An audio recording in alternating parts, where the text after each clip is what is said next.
நண்பர்கள் அனைவருக்கும் வணக்கம். இன்னைக்கு நம்ம அந்த வீடியோல விவசாய கடன் தள்ளுபடி செய்யப்படும் என்ற தகவல் வெளியாகி இருக்கு. சோ அத பத்தி தான் இப்ப நம்ம பார்க்க போறோம்.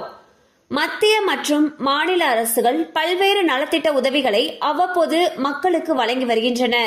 மேலும் மூன்றாவது முறையாக பொறுப்பேற்றுள்ள பிரதமர் நரேந்திர மோடி அவர்கள் தலைமையிலான அரசு பல்வேறு திட்டங்களையும் அவ்வப்போது அறிவித்து வருகிறது. இந்நிலையில் தற்பொழுது பிஜேபி தேர்தல் வாக்குறுதியில் பல்வேறு அறிவிப்புகளை வெளியிட்டுள்ளது. மத்திய உள்துறை அமைச்சர் அமித்ஷா அவர்கள் இந்த தேர்தல் அறிக்கையை வெளியிட்டார். அவருடன் பியூஷ் கோயல், மகாராஷ்டிர துணை முதல்வர் தேவேந்திர பட்னாவிஸ் ஆகியோர் இந்த தேர்தல் அறிக்கையை வெளியிட்டனர். பாஜக தேர்தல் அறிக்கையில் இடம்பெற்றுள்ள முக்கிய அம்சங்கள் என்னென்னதை இப்ப நம்ம பார்த்தலாம். விவசாயிகளுடைய கடன்கள் தள்ளுபடி செய்யப்படும். பெண்களுக்கு மாதம் 1500 ரூபாய்க்கு பதிலாக 2100 ரூபாய் வழங்கப்படும். 25 லட்சம் பேருக்கு வேலை வாய்ப்பு வழங்கப்படும். ஆட்சி அமைத்த 100 நாட்களில் டெக்னாலஜியை மேம்படுத்த விஷன் ஆவணம் அறிமுகம் செய்யப்படும் என்று தெரிவிக்கப்பட்டுள்ளது. மேலும் மேக் இன் இந்தியாவின் திட்டத்தில் முதலீட்டாளர்கள் விரும்பும் இடமாக மகாராஷ்டிரா மாற்றப்படும்.